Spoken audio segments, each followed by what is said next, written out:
And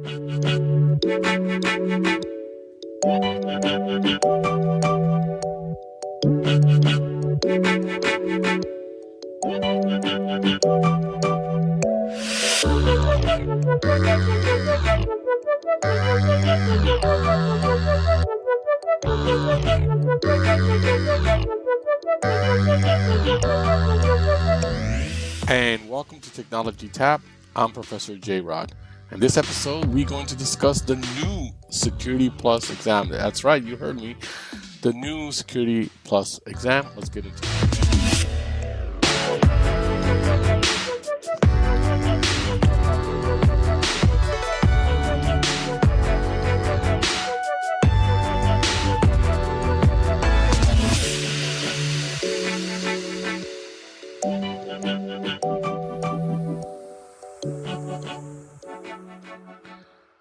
Hey everyone, how are we? We're getting close to the holidays, right? So happy Thanksgiving, everyone in the U.S. and Canada. Oh, does Canada separate? Nope, I think it was last month.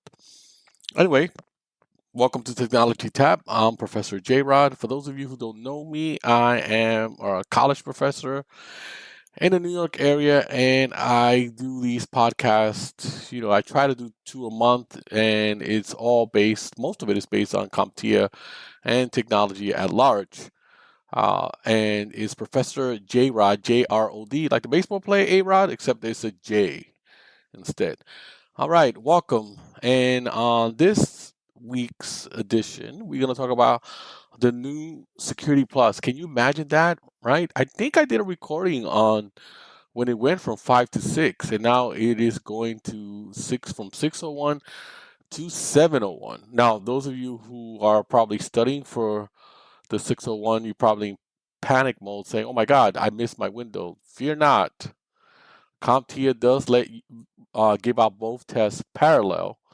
So you have until July 31st of next year of 2024 to take the 601 exam. That's the good thing about CompTIA. They run it parallel because the exam just came out, right? And you're still studying for it. So, but that puts pressure on you, which is a good thing, to get the exam done by July 31st of next year. So, those of you interested, we could always do question answer sessions, right? If you want on Technology Tap, you just gotta let me know. Email me at Professor Jrod. That's Professor Jrod at gmail.com. And we can work something out. Always love to interact with my fans. And always looking forward to you passing your CompTIA exams. Any of them. So one of the big things about this CompTIA one, and that I saw doing some research, is CompTIA initially did not, even though they released some objectives, they didn't do the score. They didn't give a score. So that speculated some people to believe that it was going to be like the CompTIA CASP exam, the CASP, which, if you didn't know, and I didn't know until recently, is pass-fail, right? So a lot of people thought that maybe this exam was going to be pass-failed, but they did release the score, and it's the same. It's 750 out of 900 in order to pass this exam. So at least they did that.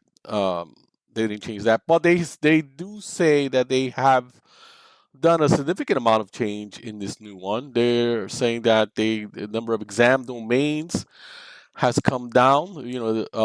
Actually, let me rephrase that. The number of domains have remained the same, but it's fewer objectives. From 28, it's 28 objectives. It used to be 35 on the 601, and it's due to being more focused job role in a maturing industry.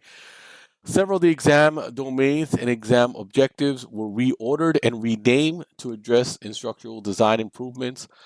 Plus, CompTIA is constantly reviewing exam content and updating questions to ensure relevance and exam integrity. So they've changed it. That's 7 domains is it's pretty significant.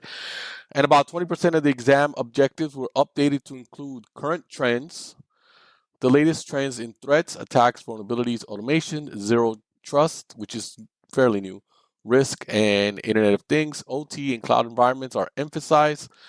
as well as communication, reporting, and teamwork. Collaboration is key. That's what I always say in my classrooms. My students probably tired of hearing me saying that, but I always say collaboration is key in IT, right? Because in the overall scheme of things, right, when you break it down to its essential, IT is really in the communication business, and you have to learn how to communicate with your team. Hybrid environments, the latest techniques for cybersecurity professionals working in hybrid environments that are located in the cloud or on premise. Cybersecurity professionals should be familiar with both worlds. Let's take a look at the domains that they have here. So this compared to the 601, the 601 had attacks and threats and vulnerabilities, which was 24% of the exam. Architecture and design, 21%. Implementation, 25%. Operations and incident response, 16%. And governance, risk, and compliance was at 14%. So this is the new exam, the 701. It is the general security concepts is 12%. Threats, vulnerabilities, and mitigation is 22%. Security architecture is 18%. Look like that went down. Security operations is at 28%. That looks like it went up from what is it? Security operations, so operation and incident response, so up from 16%. And security program management and oversight, it's just 20%. Looks like that's one of the newer concepts that they have, or they might have merged some domains here. So let's take a look at some of the objectives here from CompTIA. It's very interesting. Every time they come out with a new exam and the new things that they do, people freak out. I know I find it to be a little bit funny. All right, so general security concepts, right? Categories, technical, managerial operations. Still have that. Control types, right? They still have that. Summarize fundamental security concepts. Again, CIA still there. AAA is still there. Zero trust they implemented. Let's see. Explain the importance of change management process. Right? Change management is the last 5-10 years. Explain the importance of using appropriate cryptographic solutions. Right? Public key structure, encryption, still asymmetric, symmetric. Tools again. Tokenization, data masking, hashing, salting, digital signatures, still in there, all still in there. Threats, vulnerabilities, and mitigation. They talk about threat actors, attributes, their motivation, common threat attacks, and attack services. They have message base, emails, SMS, and instant message, image base, voice call, removable devices.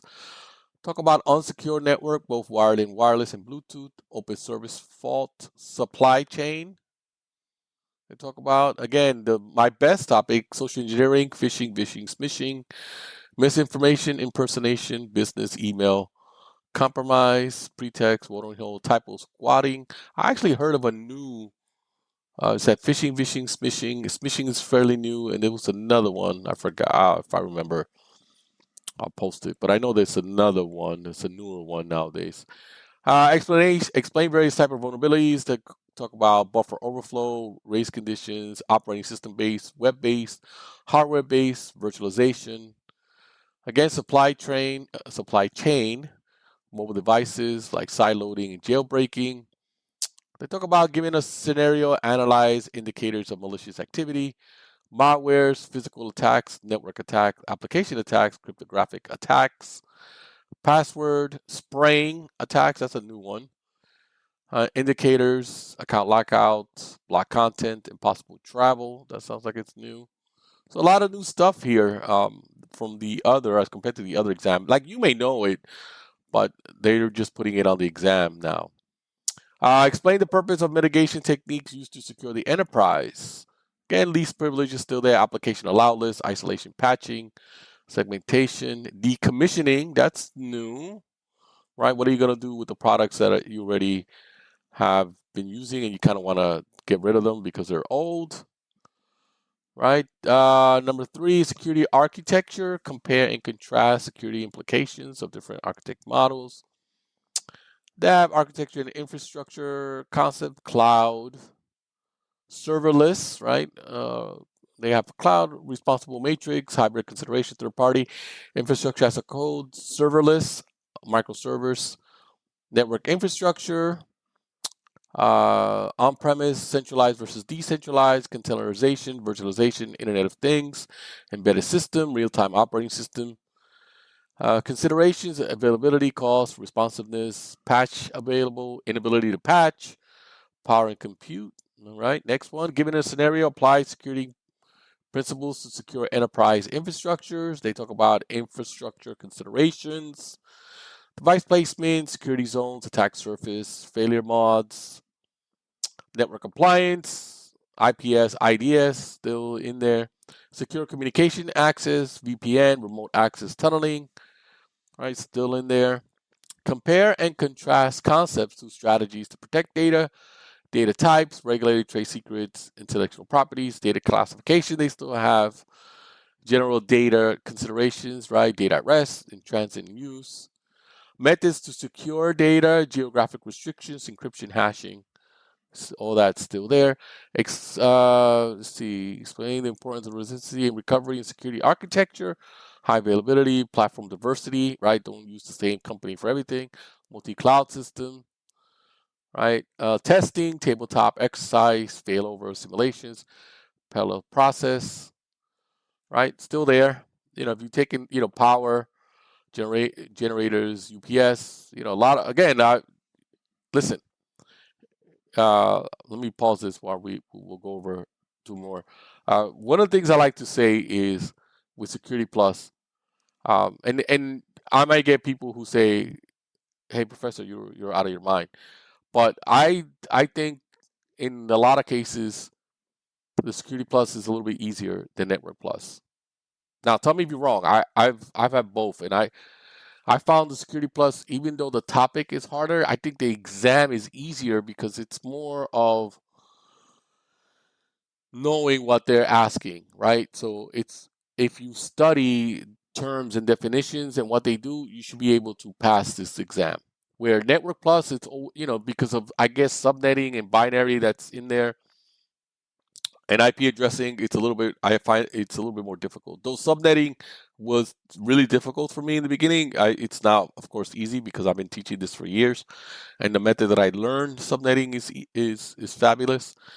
Um, uh, I feel that network was a little bit harder than Security Plus. Though I did have to, I felt like I had to study more for Security Plus. I don't know, that's weird. But let me know if you agree or disagree. Email me, Professor Jrod, Jrod at gmail.com. I want to know what you think. Did you think that those of you who have both, do you think network and Security Plus were harder? I should do poll. Right? That would be a good idea. Do a poll question, and of course, a lot of this stuff scaffolds, right? Like the biggest mistake that I made, that I see in people who want to change their careers, and I'm all for it. Believe me, guys, you'll never get a bigger fan than me as far as you want to change your career to IT, regardless of what you were doing prior, right? Because I believe that this is a field that has plenty of opportunities, well, plenty of opportunity for employment, plenty of opportunities for advancement, and plenty of opportunities to make money. But I find it interesting that people want to jump right away to Security Plus. I know that's the one that a lot of people really, really want, especially the government. But I find that if you this is this is not easy, right? So if I almost tell my students, it's like jumping in front of the line, right? You want to jump in front of the line because you want to be able to say to yourself, "Hey, this the one is going to make me more money." And yes, it's true. You might get hired for a job making more money because you have the Security Plus, and a lot of people like to uh, hire people what I call tabarosa, like clean slate, like didn't work anywhere, don't have any other companies' bad habits. They take you and they teach you from the ground up their way. And with Security Plus, you have the ability to do that, and that's why it's a good one to have. But since a lot of this stuff scaffolds, right, using my education background, and what I mean by scaffold is if you take A plus and you take Network Plus and you take Security Plus, you're going to see a lot of things that are the same. So by the time you get to Security Plus, there's a lot of things that you already know, right? And if you're taking one of these boot camp classes that are very, very popular in this country, they don't have time to explain to you a lot of this stuff, right? There's an assumption that you already know this stuff, and they won't go over the little stuff, right? That you supposedly learned in order to take up a Security Plus exam. Even CompTIA says you have to have 2 years of experience in the field before you take this exam. That's what they expect, right? They expect you to have 2 years of experience in this field before you be able to take it. So I don't know. It's up to you. If you feel like this is something that you should be doing, um, it's up to you. I don't. If you want to jump straight to Security Plus, I don't really recommend it. I recommend that you go through the natural A plus Network Plus and then go to Security Plus and not jump in straight to Security Plus, because you might find it very difficult. You might find it very difficult. So, all right, let's continue. We got security operations. Given a scenario, apply common security techniques to computing resources. They talk about security baseline, hardening targets, right? Mobile device, workstation, switches, routers, right? How do we do that? Update, right? Wireless devices, installation considerations, site surveys, heat map, mobile solutions, MDM, right? Use Jam, right? If you're using Apple products, deployment model, bring your own device, which I absolutely hate. Bless you people who tolerate that. Wireless security settings, they talk about WPA3 now, right? AAA again, radius, cryptology, cryptographic protocols, authentication protocols. So, explain the security implications of proper hardware, software, and data asset management. So they talk about acquisition, monitoring, asset tracking, inventory, disposal, decommissioning, sanitation, destruction, certification, data retention if you need it. Explain various activities associated with vulnerability management, identification methods, application security. They talk about analysis, vulnerability response, and remediation. Patching, insurance, segmentation, compensating control. They talk about validation of remediation, rescanning, auditing, verification. Explain security alerting and monitoring concept and tools. Right? They talk about monitoring computer resources, activities, tools. Right? Security concept automation, benchmark, agents, antivirus, DLPs. They talk about that. Given a scenario, modify enterprise capabilities to enhance security. Firewall, IDS, IPS, right? Opening operating system security, group policy, SE Linux, DNS filtering, email security. Given a scenario, implement and maintain identity and access management, provisioning, deprovisioning of user accounts, permission assignment and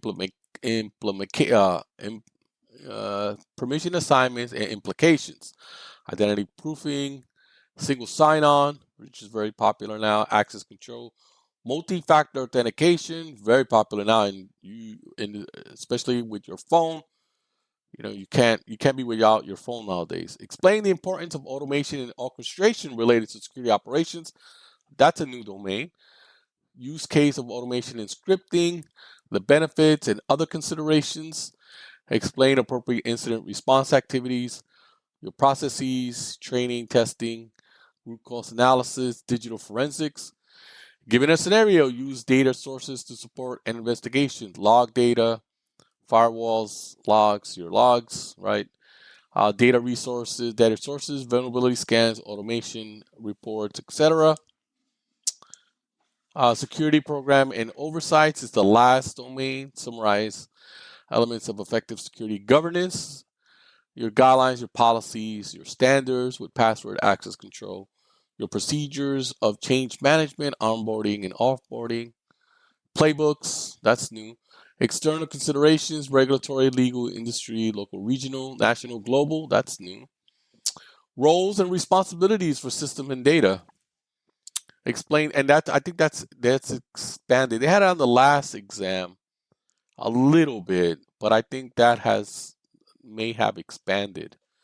Explain the risk, the elements of risk management process, risk identification, risk assessments, right? Ad hoc, recurring, one-time, or continuous. Risk analysis, still there, right? Your exposure factor, yes, single loss expectancy, all that.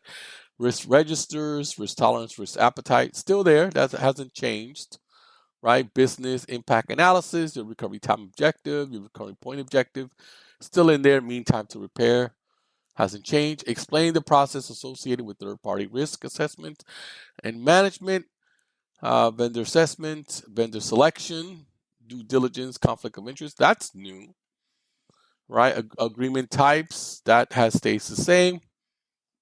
Vendor monitoring, questionnaires, rules of engagement, that's new, right? They have this vendor assessment, right to audit clause, evidence of internal audits, that's new.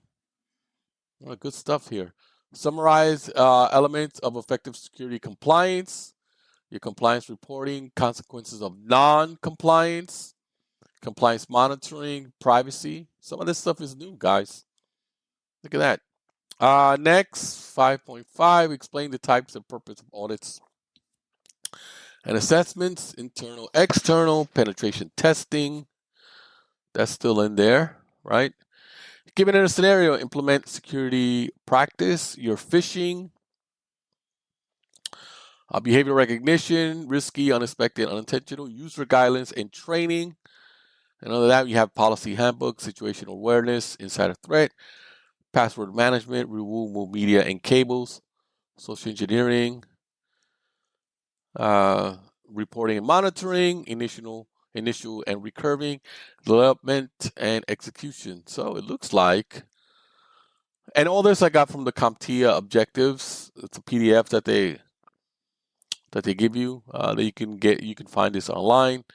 They have a hardware and software list now. This is new for the Security Plus. CompTIA has included the sample list of hardware and software to assist candidates as they prepare for the Security Plus 701 exam. This list may be helpful for training companies that wish to create a lab component for their training offering. All right, so they have equipment. They have a list of equipment: tablet, laptop, web server, firewall, router, switch, IDS, IPS, wireless access point, virtual machines.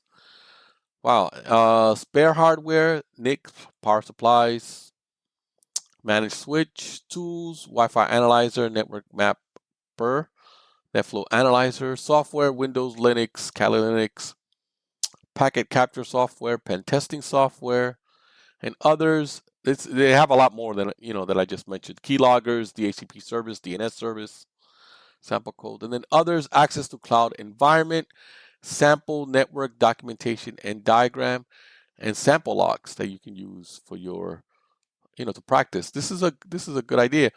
I may be wrong, but I think that's the first time. I got to look at the other ones, but I think this might be the first time that I see CompTIA do that. But as you can see, and then they have, of course, their acronym list, which is always helpful for people who need a little bit reminder of what the acronyms are. It's a couple of pages here. I don't see anything new that pops off, but I'm sure they will be. It's just too long to go through. Anyway, yeah, good luck to anybody who wants to take this new exam. Again, it came out November 7th. And again, you could still take the 601 and the 701. They're running parallel. They will run parallel until July 31st of next year. So if you're studying for your 601 now, you're on the clock, ladies and gentlemen. Literally, you're on the clock, and start doing it. Don't those of you who've taken classes or taken a boot camp course or a class, now is the time to start, start studying and start planning a date where you could take the exam, and that's the key, right? You should go to Pearson VUE and schedule a day that you want to take the exam, right? That way you already have that mind frame set, right? Oh, I'm going to take the exam, February 15th, right? And then you could always move the date, right? I think it's 24 hours in advance if you're not comfortable or you're not ready. But the important thing is setting a date, right? And you can still take the 601 and you don't have to worry, and it's still going to be valid, right? Nobody really asks you. I think the only people who really care about what exams that you have for Security Plus is really like trainers, right? If you're training for this, if they're hiring you as a trainer to teach Security Plus, a lot of companies want you to have the newest exam. Some they don't care, but a lot of them do. So if you're teaching this, you might have to take this exam. But most people don't. Most companies don't care. Security Plus is Security Plus, so they're gonna end up training you anyway. So, if you can take the first one, the 601, if that's the one that you're gonna take, no harm, no foul. No one's gonna tell you like, oh, I'm not gonna hire you because you don't have the 701. That's not gonna happen. They're still gonna hire you because it's still valid. So again, other than me, no one's gonna ask you what was your score. So there's that. All right, so that's gonna put a bow on this episode today. I want to thank everyone for listening, and I want to wish you a very happy Thanksgiving. Spend some time with your family, eat a lot of turkey, and we'll see you next time.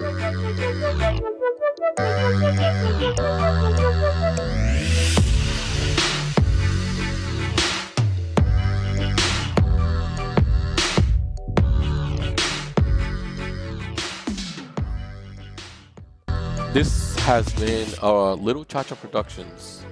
Art by Sarah, music by Joe Kim. If you want to reach me, you can email me at Professor Jrod, that's JROD @gmail.com. Also on Instagram at Professor Jrod.